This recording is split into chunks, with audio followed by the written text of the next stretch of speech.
Leo tumekusanyika kwa furaha kubwa kuadhimisha miaka 62 ya Muungano wa Tanganyika na Zanzibar, tukio la kihistoria lililoasisiwa tarehe 26 Aprili mwaka 1964 na waasisi wetu wakuu Mwalimu Julius Kambarage Nyerere na Sheikh Abeid Aman Karume.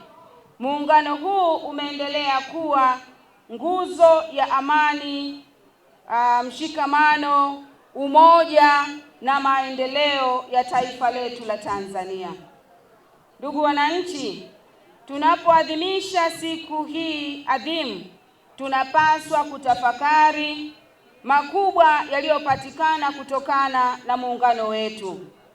Taifa letu limeendelea kuwa mfano wa utulivu wa kisiasa, mshikamano wa kijamii na maendeleo ya kiuchumi barani Afrika.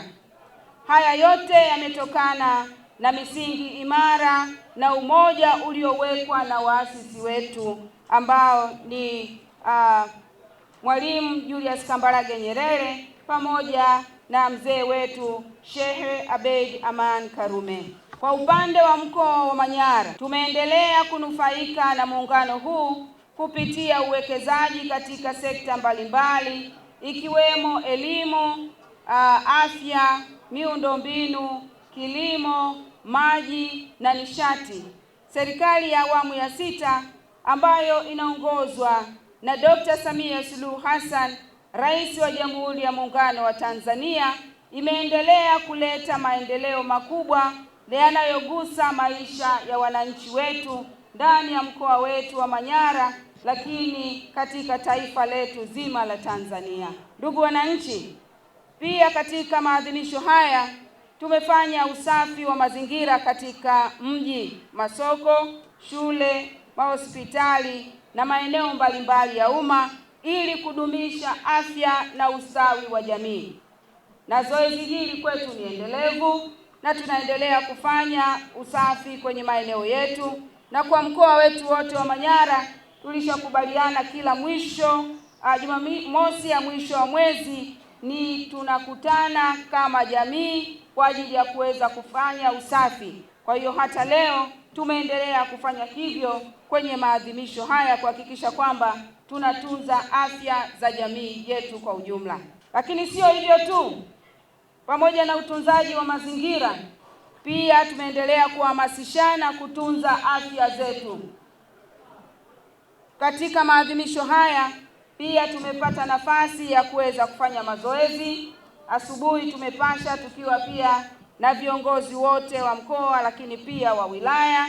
Tumeendelea kufanya hivyo, lakini pia mchana wa leo kutakuwa na michezo, kutakuwa na mashindano ya mpira wa miguu, kutakuwa na mashindano ya mpira wa netiboli kama njia ya kuimarisha afya na kujenga umoja, lakini pia kuendelea kuchochea vipaji vya vijana wetu.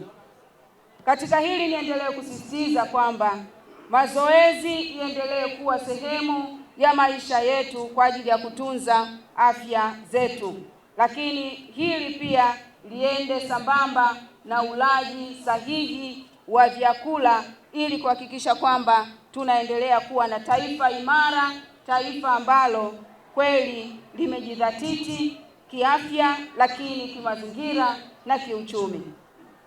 Ninatoa wito kwa wananchi wote kushiriki kikamilifu katika shughuli hizi, kwani ni njia mojawapo ya kueneza muungano wetu kwa vitendo. Ndugu wananchi, muungano wetu ni tunu ya kipekee. Ni wajibu wetu kuulinda, kuithamini na kuirithisha kwa vizazi vijavyo. Tofauti zetu za kijamii, kidini au kikabila zisituondoe katika msingi wa utaifa wetu na umoja wetu.